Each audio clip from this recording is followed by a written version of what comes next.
Hello everyone, a very good afternoon to all of you. Hope all of you are doing well and welcome to everyone in SST NCERT series.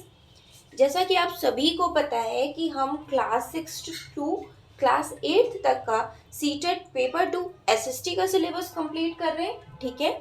जिसमें अगर हम बात करें तो हमारी history पूरी complete हो चुकी है। रिमेनिंग एक चैप्टर बचता है तो वो कल तक हो जाएगा। एंड रही बात ज्योग्राफी की, तो क्लास 6 की ज्योग्राफी पूरी हो गई है। ये 7th की ज्योग्राफी का 4th चैप्टर है, ठीक है। ये फटाफट 7th की ज्योग्राफी कंप्लीट करने के बाद 8th क्लास की भी कर लेंगे, उसमें 6 चैप्टर हो जाएंगे, ओके। रही बात पॉलिटी की, तो पॉलिटी में हमने 6 क्लास की पॉलिटी पूरी कंप्लीट कर ली है। एंड इसके बाद हम 8th क्लास की पॉलिटी कंप्लीट करेंगे। 8th क्लास की पॉलिटी आपके लिए बहुत ज़्यादा इंपॉर्टेंट है, नंबर ऑफ क्वेश्चंस वहाँ से फ्रेम होते हैं। एंड उसके बाद हम 7th क्लास की पॉलिटी भी डिस्कस करेंगे। अगर आप ये सीरीज फॉलो करते हैं तो आई एश्योर आपके 50+ मार्क्स आ जाएंगे। कुछ भी आपको चाहिए तो आप लिंक डिस्क्रिप्शन में भी देख सकते हो और प्लेलिस्ट से भी चेकआउट कर सकते हो, ठीक है। हम अपना ये चैप्टर स्टार्ट करते हैं। चैप्टर है आपका, देखिए, अगर हम बात करें तो हमारी पृथ्वी क्या है, चारों ओर से वायु की घनी चादर से घिरी हुई है, जिसे हम क्या कहते हैं, वायुमंडल कहते हैं, ठीक है। अगर हम बात करें तो वायुमंडल का काम क्या होता है।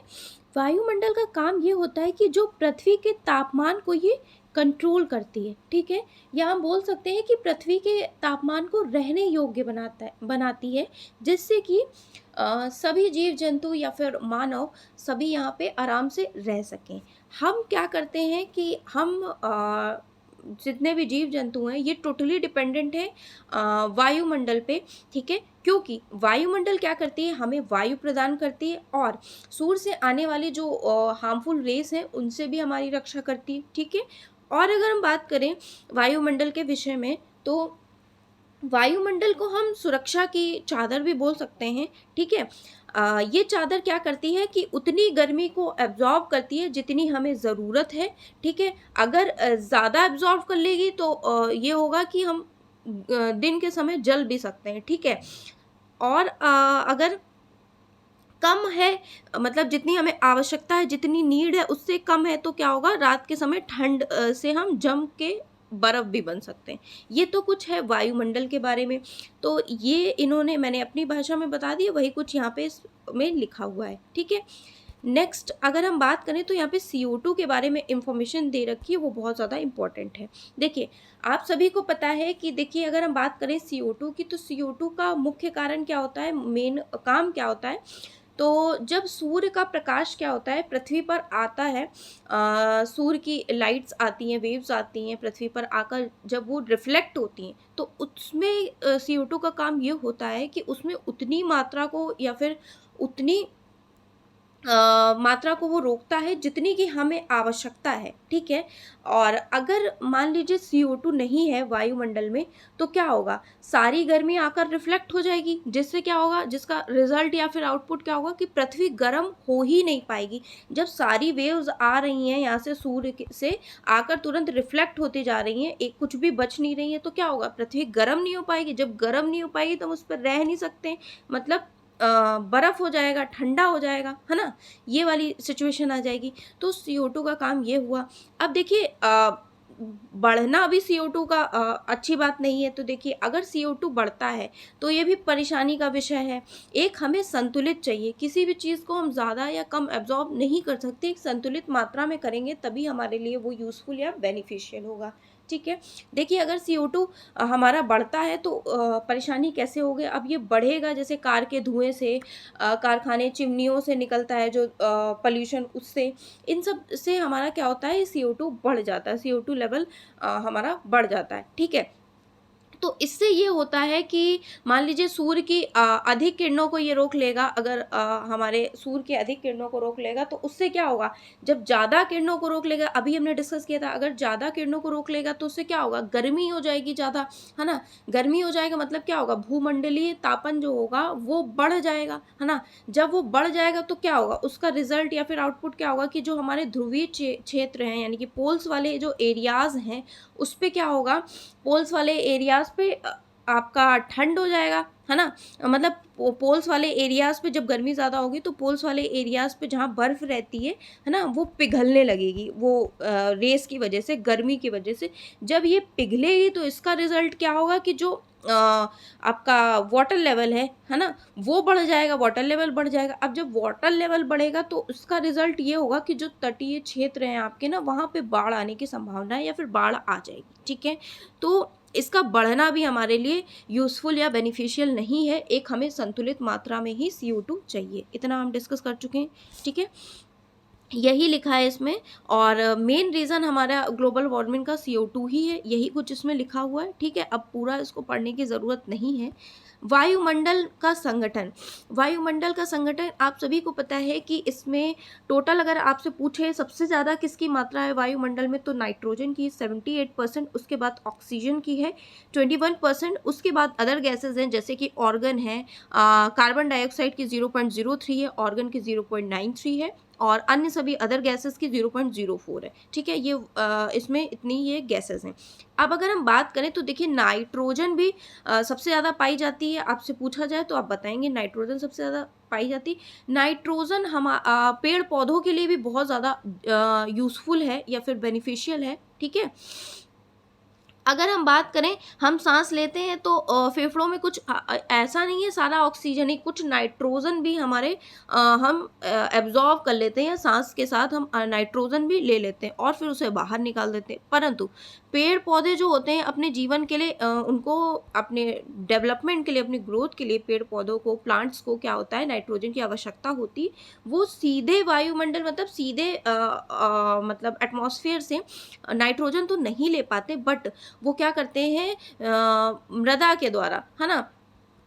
मिट्टी के थ्रू मिट्टी के थ्रू तथा कुछ पेड़ पौधों की जड़ों के थ्रू वो क्या करते हैं, उसमें रहने वाले जीवाणु वायु से नाइट्रोजन लेकर इनका स्वरूप बदल देते हैं, जिससे पौधे इसका प्रयोग कर पाते हैं, है ना? तो इसमें यही लिखा है कि जो नाइट्रोजन की आवश्यकता है ये पेड़ पौधों को है, वो डायरेक्ट तो नहीं ले पाते हैं, बट मृदा के थ्रू, हम बोल सकते हैं मिट्टी के थ्रू, कुछ पौधों की जड़ों के थ्रू उसमें रहने वाले जीवाणु क्या करते हैं, वायु से नाइट्रोजन ले लेते हैं, है ना? एटमॉस्फेयर से ले लेते हैं नाइट्रोजन और उसका मतलब स्वरूप बदल देते हैं, ठीक है? फिर उन पौधों का जिससे क्या होता है कि पौधे इसका उपयोग या फिर प्रयोग कर पाते हैं, ठीक? नेक्स्ट इन्फॉर्मेशन ये है कि ऑक्सीजन वायु में प्रचुरता से मिलने वाली दूसरी गैस सबसे पहले नाइट्रोजन है, उसके बाद ऑक्सीजन है, ठीक है? मनुष्य तथा पशु को सभी को पता है कि हम ऑक्सीजन को सांस लेने के लिए ऑक्सीजन का यूज़ करते हैं, मतलब ऑक्सीजन चाहिए हमें सांस लेने के लिए। हरे पादप प्रकाश संश्लेषण द्वारा ऑक्सीजन उत्पन्न करते हैं। अब ऑक्सीजन कहाँ से उत्पन्न होती है? By the process of photosynthesis. हरे पौधे मतलब प्लांट्स इसे उत्पन्न करते हैं, ठीक? इस प्रकार वायु में ऑक्सीजन की मात्रा समान बनी रहती है, इसीलिए ऑक्सीजन की समान मात्रा बनी रहती है, ठीक है? यदि अगर हम वृक्ष काटते हैं तो फिर ये संतुलन बिगड़ जाता है, ठीक है? नेक्स्ट इन्फॉर्मेशन अगर हम बात करें तो कार्बन डाइऑक्साइड की आती है, इसके बाद थर्ड नंबर पे कार्बन डाइऑक्साइड है। हरे पादप अपने भोजन के रूप में क्या करते हैं, कार्बन डाइऑक्साइड का प्रयोग करते हैं और ऑक्सीजन वापस देते हैं। वो ऑक्सीजन देते हैं, हम ऑक्सीजन ले लेते हैं, हम ऑक्सीजन छोड़ते हैं, वो ऑक्सीजन ले लेते हैं, ठीक है? नाउ ये प्रोसेस तो कॉमन सा है, सभी को पता है। मनुष्य और पशु क्या करते हैं, कार्बन डाइऑक्साइड बाहर निकालते हैं। मनुष्य और पशु कार्बन डाइऑक्साइड बाहर निकालते हैं। मनुष्य तथा पशुओं द्वारा बाहर छोड़े जाने वाली कार्बन डाइऑक्साइड की मात्रा पादपों द्वारा प्रयोग कर ली जाती है, प्रयोग की जाने वाली गैस के बराबर होती है, जिससे यह संतुलन मतलब एक बैलेंस बना रहता है, ठीक है? नेक्स्ट इन्फॉर्मेशन अगर बात करें, अगर ये संतुलन कोयला तथा खनिज तेल आदि ईंधनों के जलाने से गड़बड़ हो जाता है, मान लो बिगड़ जाता है, तो वायुमंडल में प्रतिवर्ष करोड़ों टन कार्बन डाइऑक्साइड की बढ़ोतरी हो जाएगी, जिसका रिजल्ट ये होगा कि बढ़ा हुआ आयतन पृथ्वी पर मौसम तथा जलवायु को प्रभावित करेगा। हमने अभी डिस्कस किया था कि ना ज़्यादा चाहिए ना कम चाहिए, एक बैलेंस मात्रा में चाहिए, ठीक है? अब देखिए वायु गर्म होती है तो फैलती है और हल्की, देखिए आप सभी को पता है कि मान लीजिए कोई चीज़ गर्म होती है, ठीक है? और हल्की होकर क्या होगा, ऊपर उठेगी, तो फिर ठंडी वायु क्या होगी, सघन और भारी होती है, इसलिए इसमें नीचे रहने की प्रवृत्ति अब जैसे मान लीजिए वायु गर्म हुई है ना, तो हल्की होके ऊपर उठी, तो यहाँ पे जो एरिया होगा क्या होगा, खाली हो जाएगा। तो इसमें क्या होगा, ठंडी वायु सघन और भारी होती तो वो नीचे आ जाती है ठंडी वाली, ठीक। फिर क्या होता है, गर्म वायु के ऊपर उठने पर आसपास के क्षेत्रों से ठंडी वायु रिक्त स्थान को भरने के लिए वहाँ आ जाती है। इस प्रकार वायु चक्र चलता रहता है। यही इन्होंने बताया है कि जैसे कि वायु गर्म होती है, ठीक है, गर्म हुई तो ये ऊपर उड़ गई, ये ऊपर उड़ गई, तो ये वाला एरिया खाली हो गया। अब ये एरिया खाली हो गया तो जो ठंडी एयर्स है वो यहाँ आ गई, वो यहाँ आ गई। इस प्रकार से ये प्रोसेस चलता रहा, प्रोसेस चलता रहा, तो इसी को हम वायु चक्र बोलते हैं, ठीक है। नेक्स्ट पेज पे नेक्स्ट इन्फॉर्मेशन दे रखी है कि वायुमंडल की संरचना के बारे में दे रखा है। तो देखिए, अगर हम बात करें तो वायुमंडल की विभिन्न सतहें हैं जिनको हम पढ़ सकते हैं। क्षोभ मंडल, समताप मंडल, मध्य मंडल, बाह्य मंडल और बहिर्मंडल, ठीक। यहाँ पे कुछ आपको इमेज दे रखी है, आप इमेज के थ्रू भी समझ सकते हैं। ये एग्जाम में आपके डायरेक्ट क्वेश्चन पूछा जाएगा। सबसे पहले हम डिस्कस करते हैं क्षोभ मंडल को। तो देखिए, ये क्षोभ मंडल आपको दिख रहा होगा। क्षोभ मंडल की अगर हम बात करें तो वायुमंडल की सबसे महत्वपूर्ण परत है क्षोभ मंडल। इसकी औसतन ऊंचाई की बात करें तो ये 13 किलोमीटर है। कितनी है, 13 किलोमीटर इसकी ऊंचाई है। और मंडल में मौजूद हम इसी मंडल में मौजूद वायु में सांस लेते हैं, ठीक है। और मौसम की लगभग सारी मौसम संबंधी घटनाएं यहाँ पे घटित होती हैं, जैसे कि वर्षा है, कोहरा है, ओलावर्षण है, इस परत के अंदर ही घटित होता है क्षोभ मंडल में, ठीक है। नेक्स्ट हमारी है समताप मंडल, ठीक है। समताप मंडल क्षोभ मंडल के ऊपर होती है, आपको दिख रहा होगा इमेज में, इसके ऊपर होता है, ठीक है। और ये लगभग 50 किलोमीटर तक ऊंचाई, इसकी ऊंचाई की अगर बात करें तो 50 किलोमीटर की ऊंचाई तक ये फैला हुआ है। और यहाँ पे क्या होता है कि यहाँ की इसकी परिस्थितियाँ ऐसे होती हैं कि हवाई जहाज़ उड़ाने के लिए ये आदर्श माना जाता है। ये क्वेश्चन एज इट इज़ पूछा जाता है कि हवाई जहाज़ उड़ाने के लिए आदर्श स्थिति कहाँ पे होती है, तो समताप मंडल आप बताओगे, ठीक है। और एक और क्वेश्चन इसमें पूछा जाता है कि ओजोन की परत कहाँ होती है, तो ओजोन की परत यहीं होती है, किसमें, समताप मंडल में, ठीक है। और ये ओजोन की परत सूर्य से आने वाली क्या करती है, ओजोन परत का काम तो यही है कि सूर्य से आने वाली जो हानिकारक गैसें होती हैं या हार्मफुल गैसेस होती हैं उनसे हमारी रक्षा करना, ये काम होता है ओजोन परत का। नेक्स्ट अगर हम बात करें तो हमारा ये है मध्य मंडल, ठीक है। इसमें इम्पॉर्टेंट ये है कि ये लगभग 80 किलोमीटर तक ऊंचाई तक फैला हुआ है, 80 किलोमीटर तक, ठीक है। और इसका काम ये है कि अगर हम बात करें, तीसरी परत है, ठीक है, समताप मंडल के ठीक ऊपर है, लगभग 80 किलोमीटर की ऊंचाई तक यह फैली है। और अंतरिक्ष में प्रवेश करने वाले उल्का पिंड इसी परत पर आकर जल जाते हैं। जो आपने देखा होगा ना, अंतरिक्ष में प्रवेश करने वाले जो उल्का पिंड है, तो वो इसी परत में आकर क्या करते हैं, जल जाते हैं, नष्ट हो जाते हैं, ठीक। नेक्स्ट अगर हम बात करें बाह्य मंडल, ठीक है, इस बाह्य मंडल को आयान मंडल भी आप बोल सकते हो। अगर आपसे पूछा जाए रेडियो संचार के लिए कौन सा उपयुक्त है, तो आप यही इसी का नाम बताओगे, बाह्य मंडल या आयान मंडल, ठीक है। 80 से 400 किलोमीटर तक ये फैला हुआ है, ठीक है। वायुमंडल में बढ़ती ऊंचाई के साथ तापमान अधिक तीव्रता के साथ बढ़ता है। रेडियो संचार के लिए ये उपयुक्त है। सबसे लास्ट अगर बात करूं तो बहिर्मंडल है। बहिर्मंडल सबसे ऊपरी परत को के नाम से हम जानते हैं। और ये वायु की पतली परत होती है और इसमें हल्की गैसें जैसे कि हीलियम, हाइड्रोजन यहीं से अंतरिक्ष में तैरती हैं, बहिर्मंडल से, है ना, यहीं से तैरती रहती हैं, आप ऐसे समझ सकते हो। तो ये हमने डिस्कस कर लिया, इसमें जो जो इम्पोर्टेंट था वो बताया। अब अगर हम बात करें मौसम और जलवायु की, कि मौसम क्या है, जलवायु क्या है, तो दो वर्ड्स हैं, दो कीवर्ड्स हैं, इनको हमें ध्यान में रखना है। हम मौसम की बात करें तो मौसम ये होता है, मौसम का मतलब ये है कि वायुमंडल में प्रत्येक घंटे और प्रतिदिन की स्थिति जो होती है उसी को हम बोलते हैं मौसम, ठीक है। जैसे कि क्या आज वर्षा होगी, आज दिन साफ निकले रहेगा या धूप निकलेगी, कितने ही बार हमने क्रिकेट प्रेमियों के मुंह से एक दिवसीय मैच के भविष्य पर अनुमान लगाते सुना है। यदि हम कल्पना करें कि हमारा शरीर एक रेडियो है और मस्तिष्क उसका स्पीकर है, ठीक है। शरीर क्या है हमारा, अगर हम ये कल्पना करें हमारा शरीर क्या है, रेडियो है और मस्तिष्क उसका स्पीकर, तो मौसम वह है जो इसको नियंत्रण बटने से छेड़छाड़ करता रहता है। तो ये नहीं, ये तो समझाने के लिए लिखा है, आप ये समझिए वायुमंडल क्या करता है, प्रत्येक मौसम हम समझ सकते हैं मौसम को कि वायुमंडल की प्रत्येक घंटे और प्रतिदिन की स्थिति को, दिन प्रतिदिन की स्थिति को हम कहते हैं, ठीक है। और अगर हम बोले मौसम नाटकीय रूप से दिन प्रतिदिन बदलता रहता है, किंतु दीर्घकाल में किसी स्थान का औसत मौसम उस स्थान की जलवायु कहलाती है। अब देखिए मौसम ये है जो दिन प्रतिदिन बदलता रहता है। अगर जलवायु की बात करें तो अगर आपने 4 से 5 साल का किसी एरिया का ले लिया, मान लिए कहीं का आपने 4 से 5 साल का एक ऑब्जर्व कर लिया सर्वे करके कि यहाँ का मौसम ऐसा रहता है, तो आप बता सकते हैं कि यहाँ की जलवायु ऐसी है, यहाँ पे ऐसा अभी ठंडी होगी, अभी गर्मी होगी, अभी ऐसा होगा, अभी वैसा होगा। तो ये आप बता सकते हो किसके आधार पे, औसतन मौसम निकाल करके, ठीक है। अगर 4 से 5 ईयर का आपने सर्वे कर लिया तो आप आराम से कैलकुलेट कर लोगे वहाँ की जलवायु, बट मौसम नहीं कैलकुलेट कर पाओगे। मौसम दिन प्रतिदिन बदलता रहता है। क्या किसी को पता था कि आज बारिश होगी? आज बारिश हुई।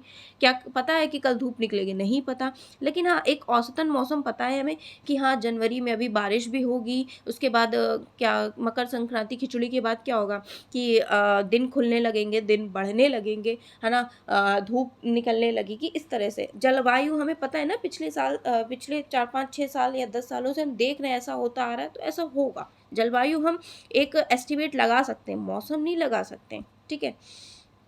नाउ नेक्स्ट इन्फॉर्मेशन ये दे रखी है, पृथ्वी सूर्य की ऊर्जा के लगभग 2 अरबवां भाग ये प्राप्त करता है ना। 2 अरबवां भाग केवल ये प्राप्त करता है। ये एक जानकारी लिखी है, तो आप इसे जान सकते हैं। तापमान की अगर हम बात करें, प्रतिदिन जिस तापमान का अनुभव करते हैं वह वायुमंडल का तापमान, जैसे तापमान क्या है, आज हमें ठंडी लग रही है, आज हमें गर्मी लग रही है, तो वही तो तापमान है, वही टेम्परेचर है, ठीक है। नेक्स्ट इन्फॉर्मेशन ये है, वायु का तापमान केवल दिन और रात में ही नहीं बदलता है, बल्कि ऋतुओं के अनुसार भी बदलता है, ठीक है। ऋतुओं के अनुसार भी बदलता है। अगर हम बात करें आतपन, आतपन को सूर्यताप बोलते हैं, ठीक है। आतपन मतलब सूर्यताप, ठीक है। एक महत्वपूर्ण कारक है जो तापमान के वितरण को प्रभावित करता है। सूर्य से आने वाली वह ऊर्जा जिसे पृथ्वी रोक लेती है उसे आतपन बोलते हैं। पृथ्वी जिसे रोक लेती है उसे क्या बोलते हैं? सूर्यताप या फिर आतपन बोलते हैं, ठीक है। नेक्स्ट इन्फॉर्मेशन की अगर हम बात करें, ये इंपॉर्टेंट है, तापमापी से क्या करते हैं? तापमान मापा जाता है। वायुदाब से वायुदाब मापी जाती है। वर्षा मापी से वर्षा की मात्रा मापते हैं। और वात दिग्दर्शी से पवन की दिशा को मापते हैं। ये आपसे पूछा जा सकता है, आप ध्यान रखना। नेक्स्ट इन्फॉर्मेशन दिया है, तापमान को मापने की मानक इकाई डिग्री सेल्सियस होती है। इसे एंडर्स सेल्सियस ने आविष्कार इसका एंडर्स सेल्सियस ने किया था। और सेल्सियस पैमाने पर जल 0 डिग्री सेल्सियस पर जमता है, सभी को पता है, 100 डिग्री सेल्सियस पे उबलता है, ठीक है। नेक्स्ट इन्फॉर्मेशन ये लिखी है कि गांव की अपेक्षा नगर का तापमान बहुत अधिक रहता है। और अगर हम बात करें गांव पे, भाई इतना ज़्यादा पोल्यूशन नहीं है, नगरों में है, इस वजह से यहाँ का तापमान ज़्यादा रहता है। दिन के समय ऐसा क्या लिखा है, दिन के समय में ऐसा फेल्ट से बनी सड़कें एवं धातु और कंक्रीट से बने भवन गर्म हो जाते हैं और रात के समय ऊष्मा मुक्त हो जाते हैं, ठीक है।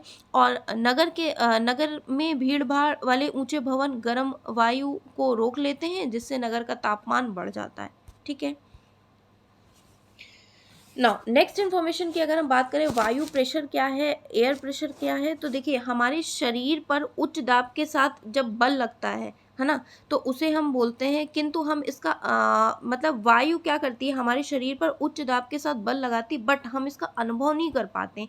इसीलिए या इसलिए होता है क्योंकि वायु का दाब हमेशा ऊपर सभी दिशाओं से लगता है और हमारा शरीर विपरीत दिशाओं में बल लगाता रहता है। अगर ये बल ना लगाए तो क्या होगा, जैसे अब देखिए, पृथ्वी की सतह पर वायु के भार द्वारा लगाया गया दाब वायु दाब कहलाता है। वायुमंडल में ऊपर की ओर जाने पर दाब तेजी से गिरने लगता है। समुद्र स्तर पर वायु दाब सबसे ज़्यादा होता है और ऊंचाई पर वो घटता है, ठीक है। अगर हम बात करें वायु दाब का क्षैतिज वितरण किसी स्थान पर उपस्थित वायु के ताप द्वारा प्रभावित होता है। अधिक तापमान वाले क्षेत्र में क्या होगा, गर्म होकर ऊपर उठते हैं और निम्न दाब क्षेत्र बनता है, ठीक है। निम्न दाब बादल युक्त आकाश एवं नम मौसम के साथ जुड़ा होता है, ये कुछ इन्होंने इन्फॉर्मेशन दे रखी है। और कम तापमान वाले क्षेत्र की वायु क्या होती है, ठंडी होती है और इसके फलस्वरूप भारी होती है। और उच्च दाब के कारण स्पष्ट और स्वच्छ आकाश हमें दिखाई पड़ता है। और अगर हम बात करें तो वायु हमेशा high pressure to low pressure move करती है, उच्च दाब से निम्न दाब की ओर जाती है ना। नेक्स्ट इन्फॉर्मेशन की अगर हम बात करें, पवन क्या है, वायु की जो गति है ना उसी को हम पवन बोलते हैं। वायु की गति को क्या बोलते हैं, पवन। आप पवन को काम करते देख सकते हैं जब यह सड़क पर गिरी पत्तियों को उड़ाती तथा तूफानों के समय पेड़ों को उखाड़ देती है, तो क्या करती है, वो पवन का ही काम है।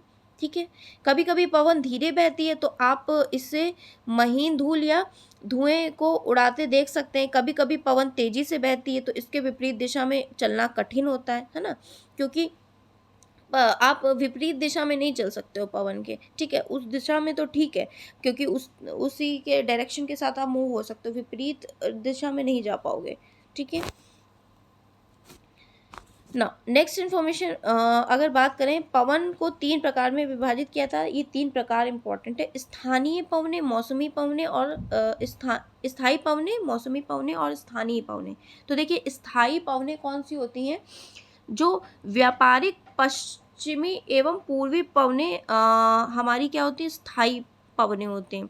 ठीक है, और ये वर्ष भर लगातार एक निश्चित दिशा में बहती रहती हैं। मौसमी पवनें क्या होती हैं, ऋतुओं में अपनी दिशा बदलती रहती हैं। जैसे भारत में क्या है, मौसमी मानसूनी पवनें हम सभी को पता है, तो ये मौसमी पवनें हैं। स्थानीय पवनें क्या होती हैं, ये पवनें किसी छोटे क्षेत्र में वर्ष या दिन के किसी विशेष समय में चलती हैं, इसीलिए इन्हें हम स्थानीय पवनें बोलते हैं एवं समुद्री समीर बोलते हैं। ठीक है, नेक्स्ट इन्फॉर्मेशन ये है कि उत्तरी क्षेत्र की गर्मी एवं शुष्क स्थानीय पवनें याद हैं, इसे हम लू कहते हैं। अभी हमने पिछले चैप्टर में पढ़ा था, तो इन्हें हम लू कहते हैं। अगर बात करें तो ये इमेज दे रखी है, इसमें बहुत ज़्यादा समझने की ज़रूरत नहीं है।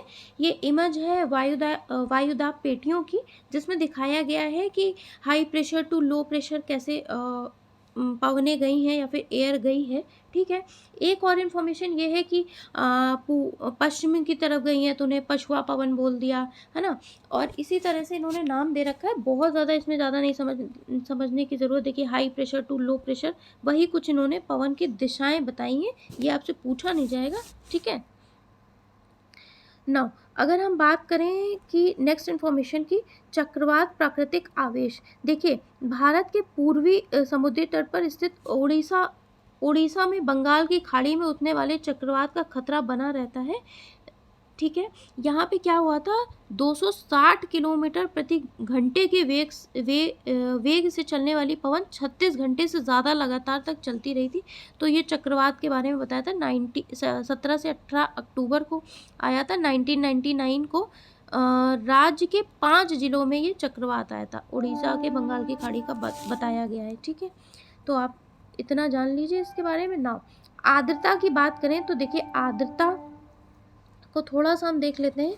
देखिए, वायु में किसी भी समय जलवाष्प की मात्रा को क्या कहते हैं, आर्द्रता कहते हैं।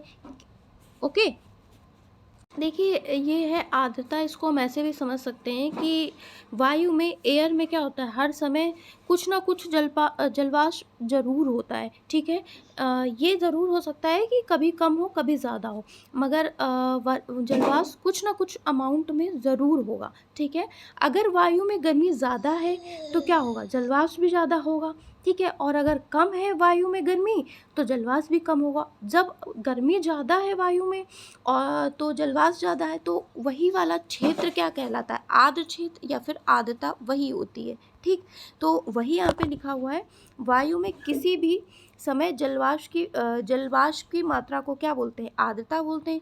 जब वायु में जलवाष्प की मात्रा अधिक होती है तो आर्द्र दिन बोलते हैं। ठीक है, वही लिखा हुआ है, जैसे जैसे वायु गर्म होती है, इसकी वायु गर्म होती है तो जलवाष्प धारण करने की क्षमता बढ़ती है, उस प्रकार दिन अधिक आर्द्र हो जाता है। और दिन में आधे दिन में क्या होता है, कपड़े सूखने में काफ़ी समय लगता है और हमारे शरीर से क्या होता है, पसीना आसानी से नहीं सूखता है और हम क्या असहज महसूस करते हैं, अच्छा फील नहीं करते। नेक्स्ट, अगर हम बात करें कि जलवाष्प जब ऊपर उठता है तो क्या होता है, ठंडा होना शुरू होता है और जलवाष्प संगठित होकर या संघनित होकर हम बोल सकते हैं ठंडा होकर जल की बूंद बन जाता है। ठीक, फिर बादल क्या करते हैं, इन्हीं जल बूंदों को समाहित करे रहते हैं। जब जल की ये बूंदें बहुत ज़्यादा भारी हो जाती हैं तो क्या होता है कि नीचे आ जाती हैं, मतलब वर्षा हो जाती है ना। नेक्स्ट इन्फॉर्मेशन ये दी है, आकाश में उड़ते हुए जेट हवाई जहाज अपने पीछे क्या करते हैं, सफ़ेद पथ चिन्हित कर देते हैं और इनके इंजनों से निकले नमी संघनित हो जाती है और वायु के गतिमान न रहने की स्थिति में यह संघनित नमी कुछ देर तक पथ के रूप में दिखाई देती है। हम देखते नहीं है कि जेट विमान जब जो उड़ते हैं तो पीछे हम देखते हैं, तो उन्हीं के बारे में ये इन्फॉर्मेशन दे रखी है। ओके, नाउ नेक्स्ट इन्फॉर्मेशन दे रखी है, पृथ्वी पर जल के रूप में गिरने वाला वर्षण को हम वर्षा बोलते हैं। ज़्यादातर भौम जल वर्षा जल से ही प्राप्त होता है। पौधे जल संरक्षण में मदद करते हैं। ठीक है, नाउ अगर हम बात करें तो 3 तरह की इन्होंने वर्षा के 3 प्रकार बताएं, वो हम देख लेते हैं। संवहनी वर्षा, पर्वतीय वर्षा और चक्रवाती वर्षा। इमेज में आप देख लीजिए। ठीक है, इससे आपका क्वेश्चन फ्रेम हुआ है एग्जाम में। सबसे पहला इसमें दिया है संवहनी वर्षा। तो देखिए संवहनी वर्षा बहुत इजी है कि इसमें क्या हुआ कि वायु गर्म हुआ, ठीक है, गर्म हुआ, ऊपर गया, क्या हो गया, बादल बन गया, बादल बहुत भारी हो गया तो उससे क्या हो गया, वर्षा हो गई। ठीक है, नेक्स्ट पर्वतीय वर्षा। पर्वतीय वर्षा में देखिए ये है कि वायु मान लीजिए इधर से गया, ठीक है, वायु गर्म हुआ, इधर से गया, ठीक है, वायु में हमेशा कुछ ना कुछ जलवाष्प होगा, ठीक है, फिर वो गया पर्वत से टकराया, पर्वत से टकराने के बाद क्या हुआ कि वहाँ पे जहाँ जिस एरिया में टकराया वहाँ पे वर्षा हो गई, तो ये पर्वतीय वर्षा हो गई। नाउ अब थर्ड है चक्रवाती वर्षा। इसमें क्या हुआ, एक तरफ से गर्म वायु आता है, एक तरफ से गर्म वायु आता है, इसमें जलवाष्प होता है, एक तरफ से ठंडा वायु आता है। तो ये जब ये दोनों एक जगह आते हैं तो इस गर्म वायु को ठंडा कर देते हैं, तो फिर यहाँ पे क्या हो जाता है, वर्षा हो जाता है। तो ये चक्रवाती वर्षा है। तो यही कुछ लिखा है इन्होंने, नहीं इसके बारे में लिखा ही नहीं है इन्होंने, आई गेस नहीं लिखा है इन्होंने। ठीक है, चलिए इतना ही है, ये पूछा जाएगा, आपसे पूछा जाता है। अब वायुमंडल क्या है, पृथ्वी के चारों ओर से जो चादर उसे हम वायुमंडल कहते हैं। वायुमंडल का अधिकतर भाग किन 2 गैसों से, नाइट्रोजन ऑक्सीजन से, आप सभी को पता है 78% नाइट्रोजन, ऑक्सीजन 21%। वायुमंडल में कौन सी हरित गृह प्रभाव पैदा करती, CO2। मौसम किसे कहते हैं, प्रत्येक घंटे दिन प्रतिदिन जो परिवर्तित होता है उसे मौसम कहते हैं। जलवायु मतलब आप सर्वे करते हो 4-5 ईयर का, तब बता पाओगे। ठीक है, वर्षा के 3 प्रकार, संवहनीय, पर्वतीय, चक्रवाती, हमने डिस्कस कर ली। वायु दाब क्या है, पृथ्वी की सतह पर वायु का दाब, ठीक है, वो हमारा वायु दाब कहलाता है। और हमारी एयर्स कहाँ चलती है, high pressure to low pressure. वायु दाब हमेशा उच्च, high pressure to low pressure होता है। कौन सी गैस हमें सूर्य की हानिकारक किरणों से बचाती, ओजोन लेयर। ठीक है, वायुमंडल की सबसे महत्वपूर्ण परत क्या है, क्षोभ मंडल, यहाँ पे मौसम संबंधी घटनाएं होती हैं। वायुमंडल की निम्न परत में कौन से बादल विहीन है, समताप मंडल। ठीक है, वायुमंडल की परतों में जब हम ऊपर जाते हैं तब वायुदाब क्या होता है, घटता है। ठीक है, वृष्टि तरल रूप में पृथ्वी पर आती है, तब हम उसे क्या कहते हैं, वर्षा बोलते हैं। व्यापारिक पवनें क्या होती हैं, स्थायी पवनें होती। लू क्या होती है, स्थानीय पवनें होती। मानसून क्या है, पवन की क्षैतिज गति को बोल सकते हैं। और पवन क्या है, मौसमी पवनें। ठीक है, आई होप हो गया होगा। जहाँ जहाँ मुझे अपनी लैंग्वेज में बताना था वो मैंने बता दिया, जहाँ जहाँ मुझे लगा कि इससे बताना है बुक से तो वो भी बता दिए। सो आई होप आपको अच्छा लगा होगा। It was in this video, meet you in my next video. And मुझे बहुत मेहनत लगी रिकॉर्ड करने में, so please like share everyone. Bye.